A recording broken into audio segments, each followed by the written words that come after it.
আসসালামু আলাইকুম। প্রিয় গ্রামীণ ব্যাংকের চাকরি প্রত্যাশী ভাই ও বোনেরা, আশা করি সকলে ভালো আছেন। আবারও নতুন একটি বিভাগের রেজাল্ট প্রকাশিত হয়েছে। সেই বিভাগটির কোন কোন ডিস্ট্রিক্টের রেজাল্ট প্রকাশিত হয়েছে এবং পরবর্তীতে কোন কোন ডিস্ট্রিক্টের রেজাল্ট প্রকাশিত হবে সে সম্পর্কিত আজকের এই ভিডিওটি যদি ভালো লেগে থাকে তাহলে অবশ্যই লাইক করতে ভুলবেন না এবং কোনো কিছু জানার থাকলে অবশ্যই কমেন্ট বক্সে কমেন্ট করে জানাবেন। আমি চেষ্টা করব উত্তর দেওয়ার জন্য। এবং এছাড়াও পরবর্তীতে যে কোনো জোনের রেজাল্ট প্রকাশিত হওয়ার সাথে সাথে আমি আমার চ্যানেলে আপডেট দিয়ে দেব।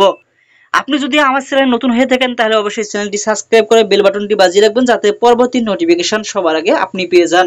এখানে আপনারা দেখতে পাচ্ছেন গ্রামীণ ব্যাংক শিক্ষানবিশ কেন্দ্র ব্যবস্থাপক পদে আগামী 18 এপ্রিল 2025 তারিখ সকাল 9টায় গ্রামীণ ব্যাংক জোনাল অফিস বনলতা বাণিজ্যিক এলাকা আরডিএ ভবনের পূর্ব পার্শ্বে রাজশাহী মৌখিক পরীক্ষায় অংশগ্রহণের জন্য আপনাকে অনুরোধ করা হলো। পরীক্ষায় অংশগ্রহণের জন্য এসএমএস এর প্রিন্ট কপি এবং শিক্ষাগত যোগ্যতার সকল সনদপত্রের মূল কপি, লিখিত পরীক্ষার এডমিট কার্ড এবং এনআইডি কার্ডের মূল কপি সঙ্গে নিয়ে আসতে হবে। এই মেসেজটি দেওয়া হয়েছে রাজশাহী, নওগাঁ, পাবনা এবং বগুড়া ডিস্ট্রিক্টের।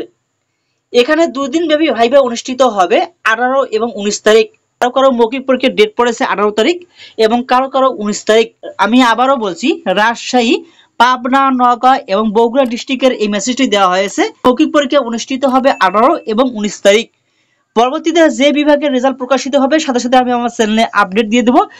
ভিডিওটি যদি ভালো লেগে থাকে তাহলে অবশ্যই লাইক করতে ভুলবেন না এবং কোনো কিছু জানা থাকলে অবশ্যই কমেন্ট বক্সে কমেন্ট করে জানাবেন। আমি চেষ্টা করব পরিপূর্ণ উত্তর দেওয়ার জন্য। তাহলে আজকে এ পর্যন্ত। ভালো থাকুন, সুস্থ থাকুন। আল্লাহ হাফেজ।